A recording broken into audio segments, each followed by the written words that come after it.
Good afternoon from New York. I'm your personal mystic. But the better mystic is in you. Yeah. Knows you better. So anyway, today I'm going to give a story about a mystic communication that started me on this mission. I'm going to talk about who's the real Jesus and the fact that love unites and punishment divides. So we're going to talk about those things. We're going to try. I say talk about, but this isn't Zoom. So we're just winging it with just me. Yeah. If you're polite, you can always disagree. Yeah. Yeah, if you want to subscribe, please do. If you don't. If you want to comment, do. Make it polite. Make it in the form of a question. Questions can be really pointed. Okay. It keeps it more friendly. And yeah, you share the video if you find it useful. You don't mind annoying your friends. Yeah. There's that, isn't it? Yeah. I got to start off, just before I go launching into all of this. Thanks for even clicking on this. I appreciate it. You didn't have to. I'm almost allergic to what passes for religion. I'm not into titles that are based on what I would consider unprovable skills or abilities. And silly rituals that are, even though mythology has its, usefulness, I don't know, I'm just not a ritual kind of person. I just,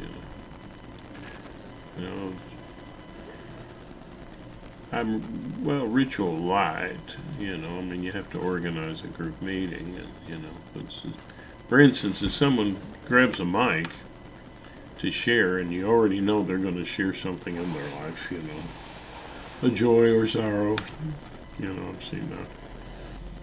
Well, they grab the mic and, or they step up to where they're going to share. That's what they're going to do. And one group, they take a rock and they move it from one place to another. You have to, take the stone and move it over here. I'm like, why? Not the punitive human sacrifice concept of Christianity it turns me off completely. No. That's all based on a rather vicious idea of a hateful, punishing God that it seems to spew itself from the Middle East. In all of its weird forms. Not a fan. All right. But I started as a religious explorer. And fundamentalist Christianity, of course, that would drive anybody to explore something else. So I did. And so my mystic journey was meaning my connection to a better self, which I would call a kind of divinity. The amazing, lovable, and beautiful thing about life and humanity. To find a connection with that. And, well, I tried various forms of Christianity. Must have been dunked 6 times all the way under the water, and in none of those cases did I come up and go, hey, I'm now a better person. I didn't see any evidence of that. And to me, there needs to be a little evidence. So, I checked out Buddhism and checked out Vaishnava Hinduism and Sufism. Yeah, those all offered something. They all did, but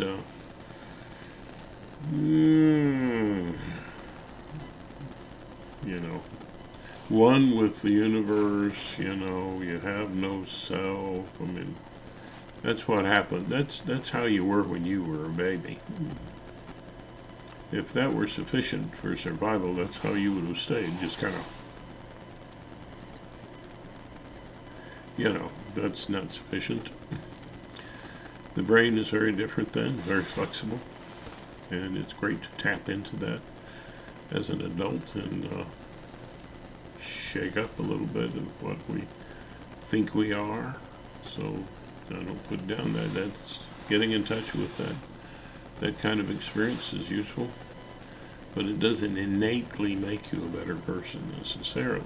It might help a little. It doesn't really. I didn't find it made me a better person. So, then there's the spirit-filled Christianity, which were the latter things that I tried. And weird things happened. I got in touch with a feeling of great love, and from that,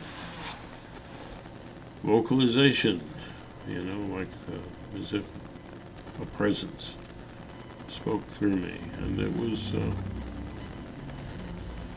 very moving, and sometimes it seemed like it was not explainable in any way what I knew, or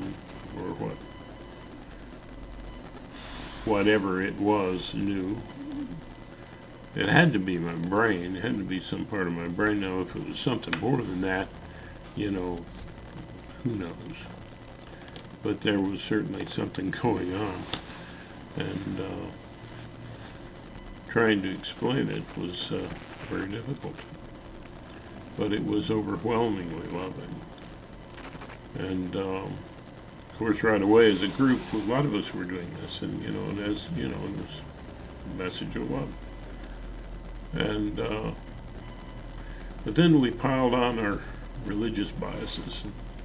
Well, we've got to teach baptism, and,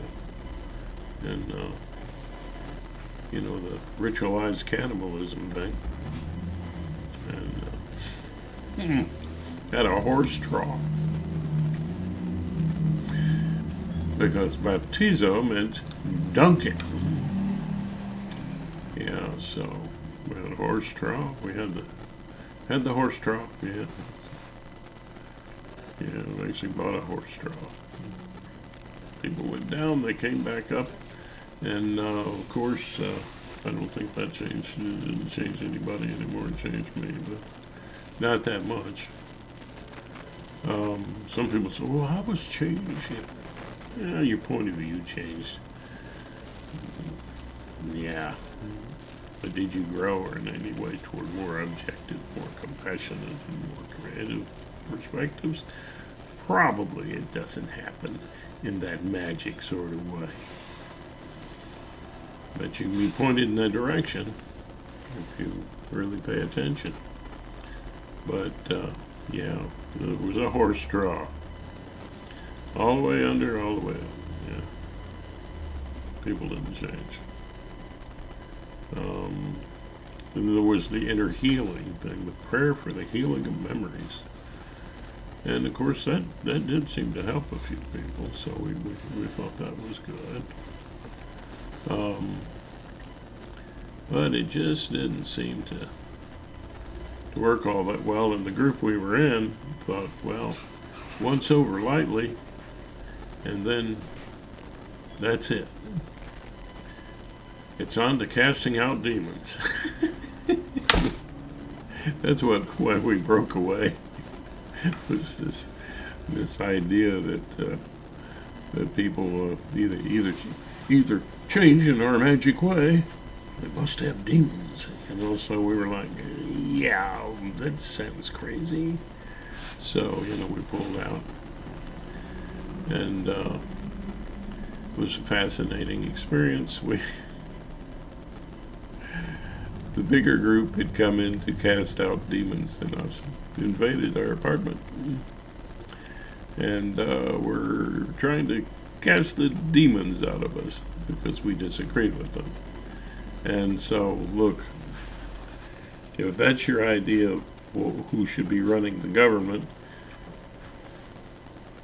I'll say it in this old Southern way. Bless your heart. In other words, something wrong with you. You need to fix it. Because nobody else can do that. Okay, so I hope you've been interested in this strange story.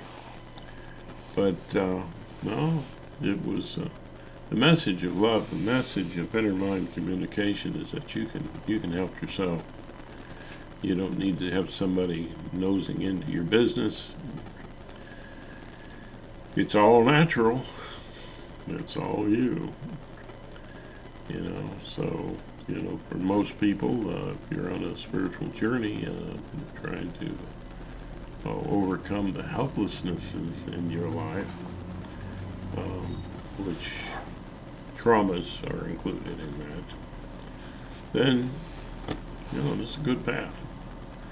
For most people that, are truly healthy. Now, if you're having just amazingly disturbing kinds of symptoms and so on, that might have moved you into a need for biochemistry help, and maybe special training to dampen down symptoms.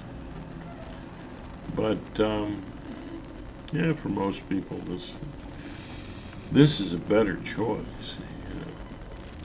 So if you're not stark raving crazy, I shouldn't say that. That's so cruel. That's so cruel.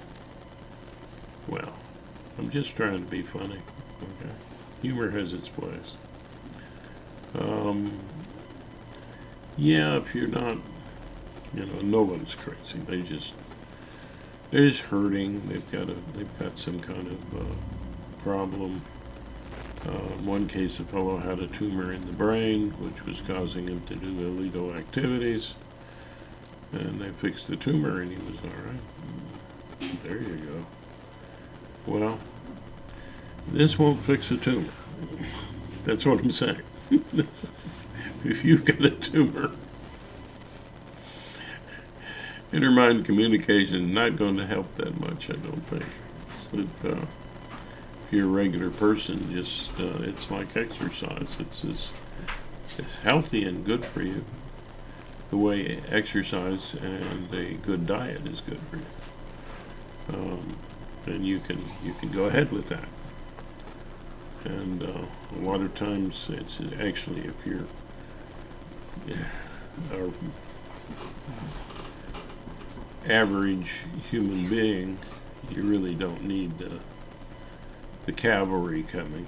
You can help yourself, and if you find you can't, reach out and try to find some help. But remember, it comes at a cost, because when you help yourself, you don't have to worry that your deepest, darkest secrets are in a human being that can share those secrets to a really crazy world. Savvy? You know, it'd be alright if everybody were sane, you know. People wouldn't overreact and they wouldn't be punitive, but they are. So, this is a better way. Now, who's the real Jesus? Well, historically, it seems that, and biblically, the Apostle Paul had a dominating voice, and not always to the good. He says in there that people that were, what do you call them? Words for being overweight and being gay. And he says, well, they're that way because, remember, demon possessed? That was his go-to, too. Demon possessed. Yeah, they were worshiping demons. Well, actually, he said worshiping demons. Yeah, well, when you worship demons, yeah, I'm a little bit possessed. But anyway, that's you horrible thing. You worshipped a demon. So, you know, remember, these kids discovering that they're gay. Well, you know, my gosh, you've been worshiping a demon. And of course, today they're going to go, well, it really doesn't mean a literal demon. It's a kind of idolatry. And maybe you worship the money. Yeah, worshiping money makes you gay. There's a lot of gluttons for money, and they have lots of money. And they're not gay. Anyway, but you know, a good comedian can make a lot out of religion. You know, it's funny. It really is. It's just loads of funny. But what isn't funny is, you know, the spiritual part. You hear people say, I'm spiritual but not religious. Well, this is a channel for you. It's just, really. If you're spiritual but not religious, you got, like me, a little bit of an allergy to that, yeah, this is a channel for you. You know, it doesn't mean we had all glom together and form an extended family of some kind, call it a church, but nobody's preaching. And, you know, just helping to guide people. And there are two ways, of course, you know, you can, from the outside in, you can, in the exchanges in real life, you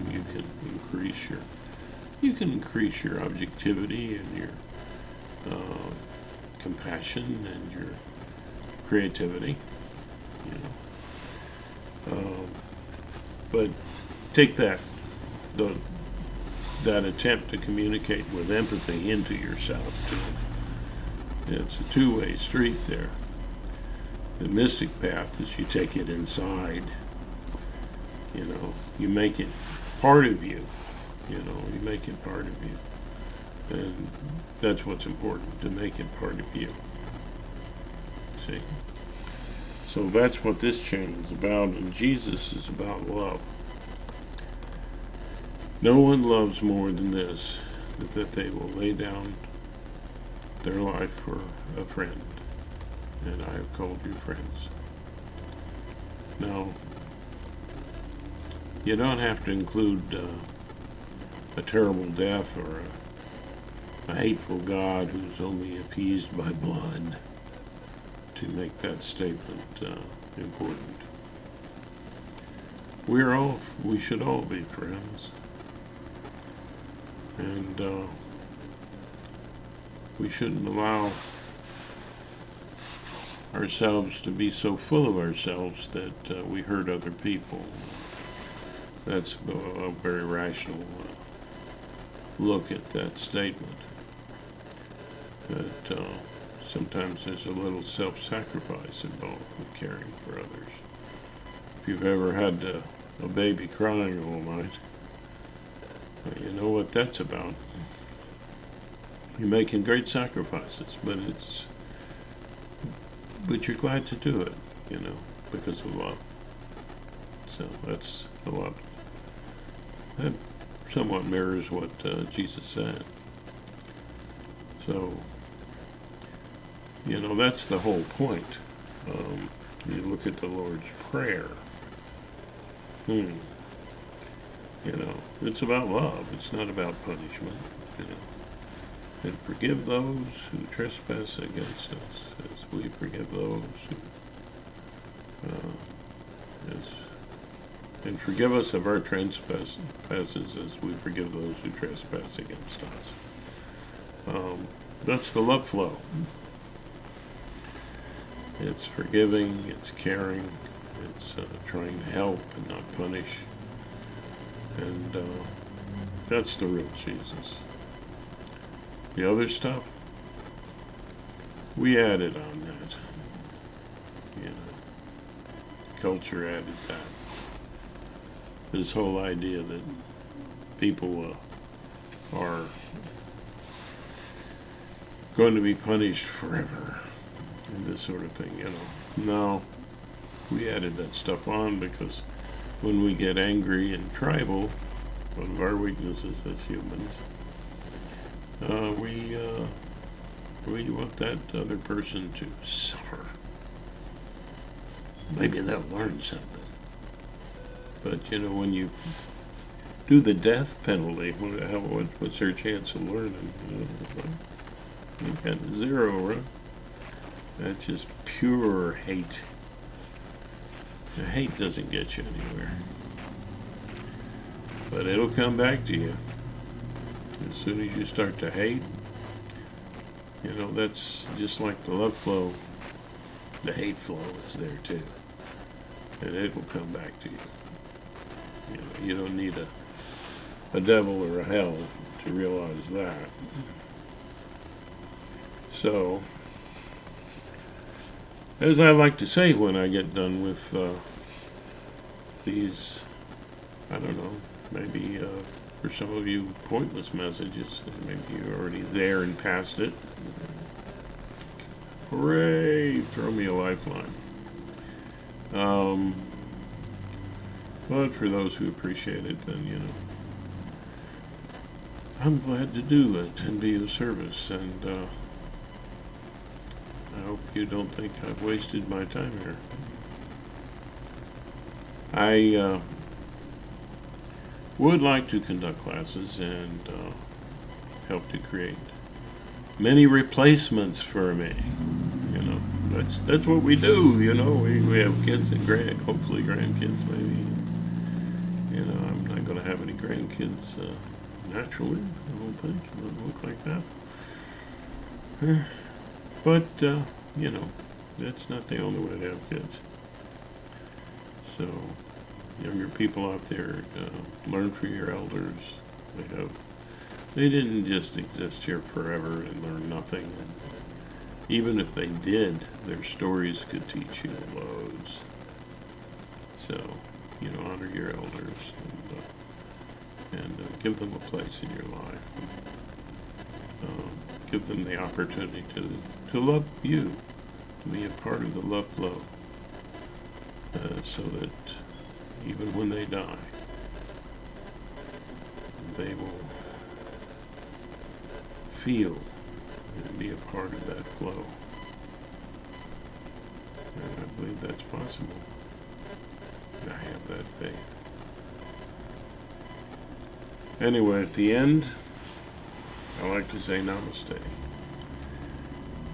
The reason is that the word namaste is an awesome word. It means that that which joins us all together, this universe, this absolute truth that nobody knows for sure, but we know it's there, is something we're all a part of. That the barriers that we set up you know, me and mine and I. Well, they aren't all that important. Ultimately, we are one with the universe, and we're just aspects of it. We're the universe conscious of itself.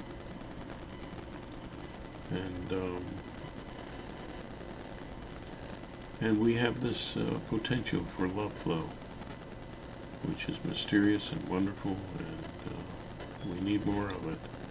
And it exists in each of us. Each of us. And so now I would like to honor you. That, from that place in me, to that same in you. Namaste. And have a good day, y'all.